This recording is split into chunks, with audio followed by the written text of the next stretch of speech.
नमस्कार। एनबीसी हिंदी पर आप सभी का स्वागत है। मैं हूं आपके साथ मयंक तिवारी। उत्तर प्रदेश सरकार के इस समय हमारे साथ में मत्स्य विकास मंत्री संजय निषाद जी हैं। निषाद पार्टी के राष्ट्रीय अध्यक्ष भी हैं। इनसे हम बातचीत करेंगे और जानेंगे कि इन्होंने जब से मंत्री पद संभाला है उसके बाद से क्या कुछ एक्टिविटी हो रही है और किस तरह से सारी चीज़ें जो है संचालित हो रही हैं जिससे मछुआ समुदाय का कल्याण हो सके। सर, क्या कुछ आगे की रणनीति बन रही है और किस तरह से योजनाएं चल रही हैं? लगातार आप जो है केंद्रीय मत्स्य मंत्री पुरुषोत्तम रूपाला जी के भी संपर्क में हैं। क्या कुछ रणनीति चल रही है? मैं तो बधाई दूंगा अमित शाह जी को, मोदी जी को और भारतीय जनता पार्टी की टीम को कि 2 साल पहले इस मंत्रालय को कृषि मंत्रालय से अलग किया गया। और जो किसी के विकास के लिए कोई मंत्रालय बन जाता तो निश्चित रूप से देर सवेर उसका विकास हो जाता है। और मैं और बधाई दूंगा कि जिस समुदाय के लिए मैं संघर्ष कर रहा था कि इन्हें शिक्षा, स्वास्थ्य, रोजगार, राजनीति में हिस्सेदारी मिले, और उसमें उस मंत्रालय को देकर कि इस समुदाय को, उपेक्षित समुदाय को हम विकास की मुख्यधारा में लाया जा सकता है। इस मंत्रालय से 3 काम: पहला कि हम रोजगार के साधन संसाधन उपलब्ध करा सकते हैं। तीसरा कि हम प्रोटीन युक्त खाद्यान्न का विकास कर सकते हैं। और तीसरा, हम राजस्व की वृद्धि कर सकते हैं। एक काम करने से 3 फायदे हैं। और उत्तर प्रदेश में इतने साधन संसाधन हैं, इतनी नदियां हैं, झीलें हैं, तालाब हैं, बड़ी बड़ी नदियां हैं, गंगा, जमुना है, घाघरा है, बेतवा, नारायणी है। ऐसे में ढेर सारी नहरें हैं, उसका सदुपयोग किया जाएगा। और उसमें माननीय योगी आदित्यनाथ को धन्यवाद देने गया था, आशीर्वाद लेने गया था, उन्होंने हमें निर्देश जारी किया कि उत्तर प्रदेश में दूसरे प्रदेश से जो मछलियाँ आती हैं उनकी गुणवत्ता खराब हो जाती है, और ऐसा किया जाए कि हम उत्तर प्रदेश को उत्तम प्रदेश बना ही रहे हैं। और मछलियों का उत्पादन इतना होने चाहिए कि उस पर आप उसे 1 नंबर करो कि हम दूसरे प्रदेश को उसे सप्लाई कर सकते। मैंने अधिकारियों से बैठक किया, जो उसमें कमियाँ थी उसे देखा गया, उसे हम लोग सुधार करने के लिए आए कि भाई इसे ट्रेडिशनल जो सिस्टम है, परंपरागत जो मछली पालने और मारने का तरीका है, उसे हाईटेक किया जाए, उसे आधुनिकीकरण किया जाए। और जो पात्र व्यक्ति हैं उन्हें उन्हें इस क्षेत्र में लाया जाए, जो ट्रेंड व्यक्ति हैं उन्हें लाया जाए, उन्हें सहायता दी जाए। तो पता चला कि दिल्ली से जो केंद्र सरकार ने जो प्रधानमंत्री मत्स्य संपदा योजना लागू किया, उसमें 20,000 करोड़ रुपया दिया। उसमें बीमा की सुविधा है फ्री में, तो अवेयरनेस नहीं था, उसने अवेयरनेस शुरू करा दिया हूँ। उसमें आया कि किसी मिलना चाहिए, तो पता चला कि लेदरमैन और ओमेन को है, और फिशरमैन उसमें छूटा पड़ा हुआ है। तो उसके लिए भी लेटर लिख दिया कि भाई उसमें जो छूटा हुआ ट्रेडिशनल जो फिशरमैन है, जो इसमें परंपरागत अभ्यस्त है, उसका नाम ही छूटा हुआ। हमारे यहाँ उत्तर प्रदेश राजस्व जो संहिता नियमावली 2016 उसमें स्पष्टीकरण दिया गया है कि मछुआरे मतलब होता केवट, मल्ला, बिंद, कश्यप, कहार, धीवर, तुरैया, तो वो नाम जुड़ जाना चाहिए। तीसरा, उसमें ढेर सारे अभी हमें राष्ट्रीय अंतर्राष्ट्रीय स्तर के हमें ट्रेनर चाहिए, और उसके लिए हम लोगों ने तय किया कि उत्तर प्रदेश में शिक्षण प्रशिक्षण का, और इसके लिए एक फिशरीज हब बनाना है, और वहाँ हमें एजुकेशन प्रणाली लागू करना और ट्रेंड फिशरमैन तैयार करना। और हर ब्लॉकों पर हमें एक्सपर्ट होने चाहिए, हर ब्लॉकों पर हमारे मोटिवेटर होने चाहिए, हर ब्लॉकों पर इन मैनेजमेंट के लिए एक विभाग खोलना चाहिए। उसके लिए हम लोग काम कर रहे हैं। उसी लिए मैं मिलने के लिए रूपाला जी से आया हूँ, क्योंकि भाई वो पहला मंत्रालय है, वो भी पहले मंत्री, मैं मेरे उत्तर प्रदेश में भी पहला मंत्रालय है, हम भी पहले मंत्री हैं। तो निश्चित रूप से दिशा निर्देश बातचीत करके आगे बढ़ेंगे। अभी 19 तारीख को गुजरात में एक अंतर्राष्ट्रीय एक सम्मेलन उन्होंने आयोजित किया है कि सभी फिशरीज मंत्रियों को और सभी फिशरीज के अधिकारियों को बुलाया कि कौन सी ऐसी नीति को लागू किया जाए कि इसको हम अंतर्राष्ट्रीय स्तर पर ले जा सकें। तो ये सब सारी चीज़ें हैं, और मैं तो बधाई दूंगा, सबको धन्यवाद दूंगा कि इस जो सदियों से उपेक्षित समुदाय था उसे भी विकास मुख्यधारा में जोड़ने के लिए इस मंत्रालय को अलग किया गया। और निश्चित रूप से जब मंत्रणा होती है तो मंत्रणा से निश्चित रूप से जो कमियां होती है सुधारा जा सकता है, नई चीज़ें लाई जा सकती हैं, और कैसे उसे विकसित किया जा सकता है, इस पर चर्चा होगी। और उस पर मैंने ढेर सारे काम किया है, और चल रहा दौड़ा भी कर रहा हूँ कि हेचरीज डेवलप हो। हमारे यहाँ मॉर्टेलिटी रेट बच्चों की बहुत अधिक होती थी हेचरी से सीधे पोखरे में डालने से लिए, तभी हमने नर्सरी सुविधा उपलब्ध कराई है कि नर्सरी में डेवलप कराया जाए, और नर्सरी से डेवलप करा के जब हम पोखरे में डालेंगे तो निश्चित रूप से मॉर्टेलिटी रेट बहुत कम होगी। ट्रांसपोर्टेशन के हैचरियों की संख्या हम बढ़ाएंगे जिससे हमारा हो जाए, और नदियों की मछली के बॉर्डर से ही नदियों के बच्चे पैदा किए जो नदियों में डाले जाएंगे, तो जिससे कि उनका जो रहन सहन है, एटमॉस्फेयर नदियों का है, वो मिलेगा, बाहर की मछलियों के साथ नहीं उनका आपस में तालमेल रहेगा, और वो नदियों को शुद्ध भी करेंगे और वहाँ विकास भी होगा। और नियम बनाओ कि जितना भी पालक है उसमें आदमी से अभी रेंचिंग सिस्टम है, अभी आपने देखा होगा कि अभी 100 दिन के प्रोग्राम में पहला प्रोग्राम ही है कि हम नदियों में मछली का 9 सेंटीमीटर के फिंगर लिंक्स को हम रेंचिंग करेंगे, डालेंगे।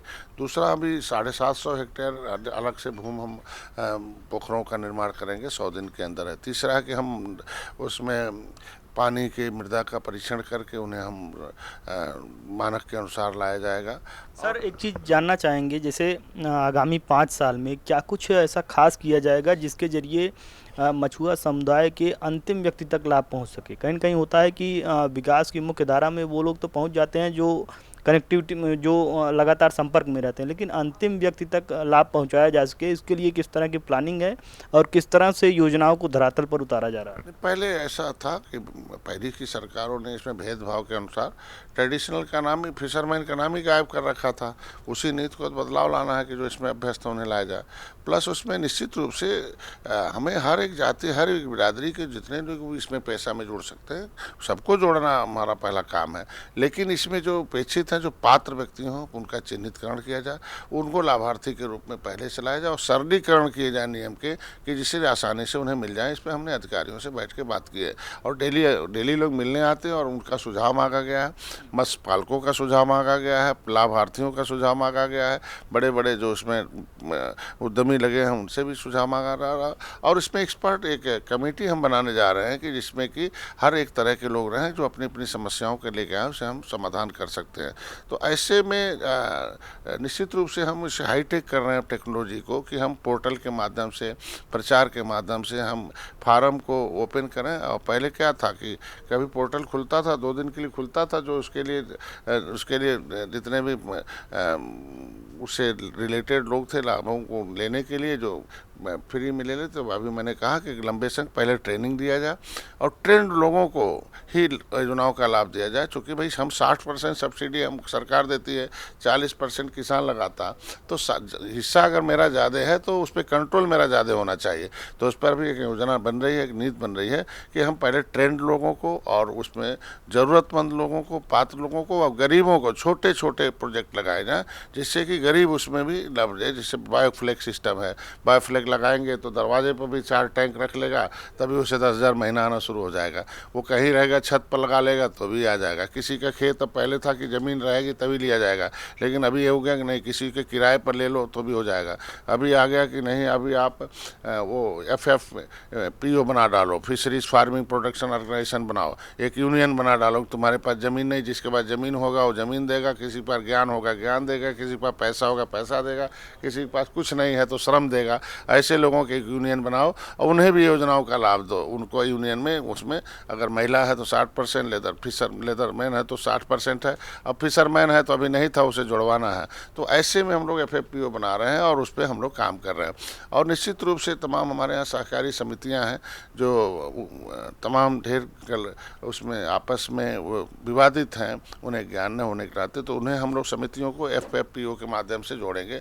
अभी फिशरीज क्रेडिट कार्ड डेवलप करा रहे हैं हम लोग कि किसान को सहायता दिया जाए। और धन्यवाद दूंगा मोदी जी को, अमित शाह जी को। जी, बस इसी मुद्दे पर सर आना चाहेंगे। फिशरीज क्रेडिट कार्ड में यह है कि अगर हमारा जो किसान है उसमें एक नियम है कि इतनी ज़मीन होनी चाहिए तो आवे, लेकिन निश्चित रूप से किराए की भी ज़मीन लीज पर लिया हो, उसे भी फिशरीज क्रेडिट कार्ड मिले। इसीलिए नीतियों में परिवर्तन के लिए बैठक करने के लिए आए कि भारत सरकार ने तय किया कि किसान क्रेडिट कार्ड की तरह फिशरीज क्रेडिट, वही अगर फिशरमैन क्रेडिट कार्ड लेता है तो उससे जो ब्याज होगा अगर साल भर के अंदर जमा कर देता है तो सरकार उसका ब्याज देगी। तो इतनी सहायता, फ्री में बीमा है, क्रेडिट कार्ड है, 60% सब्सिडी सामान्य लोगों को, 40% सब्सिडी। अभी उत्तर प्रदेश सरकार ने निषाद राज बोट सब ये अपने संकल्प में डाला है कि उनको बोट लेना हो, जाल लेना हो तो 40% सब्सिडी देंगे, बीज में 25% देंगे।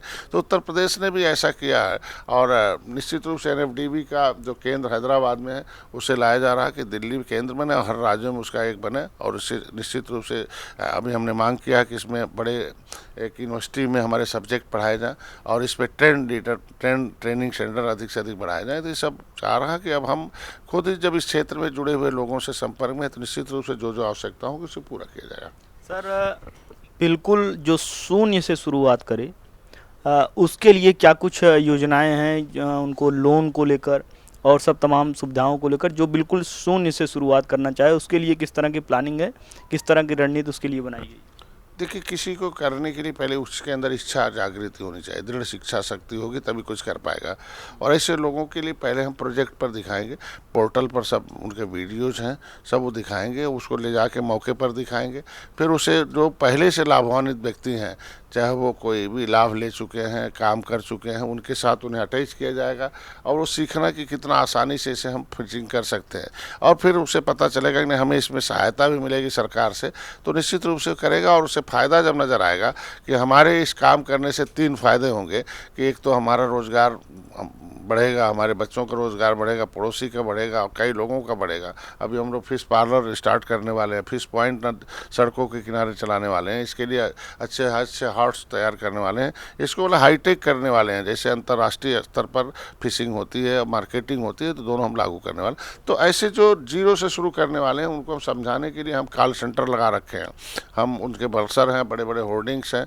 और अब इंस्पेक्टर को हम लोकल पर जा रहे हैं कि जहाँ मछली मारते हैं, जहाँ मछली बेचते हैं, आप वहाँ जाओ, मौके पर बीमा करो, और वहाँ जाओ मौके पर ट्रेनिंग सेंटर लगाओ, वहाँ मौके पर जाओ, उन्हें बताओ कि विभाग आपको क्या मदद कर रहा है। ऑफिस में नहीं आना है, वहाँ मौके पर जाना है। मोदी जी की नीयत है कि उसे धरातल पर आना।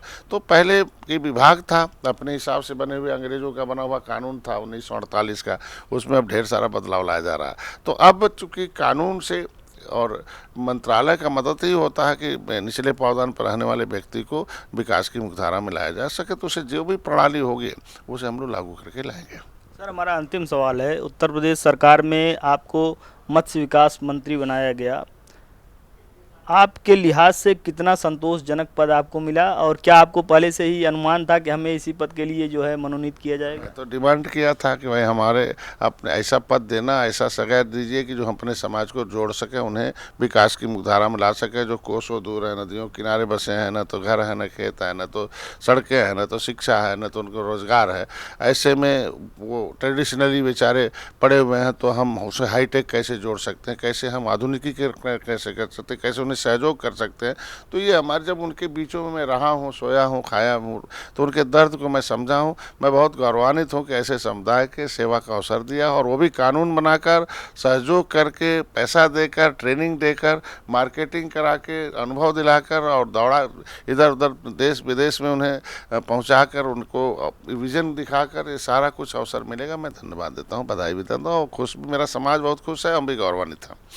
तो ये थे हमारे साथ यूपी सरकार के मत्स्य विकास मंत्री संजय निषाद जी, जिनका साफ तौर पर कहना है कि मछुआ समुदाय के विकास के लिए अंतिम व्यक्ति तक किस तरह से योजनाओं का लाभ पहुंचाया जा सके, इसके लिए पूरी तरह से ये प्रतिबद्ध रहेंगे। वीडियो जर्नलिस्ट जतिन के साथ मयंक तिवारी, दिल्ली।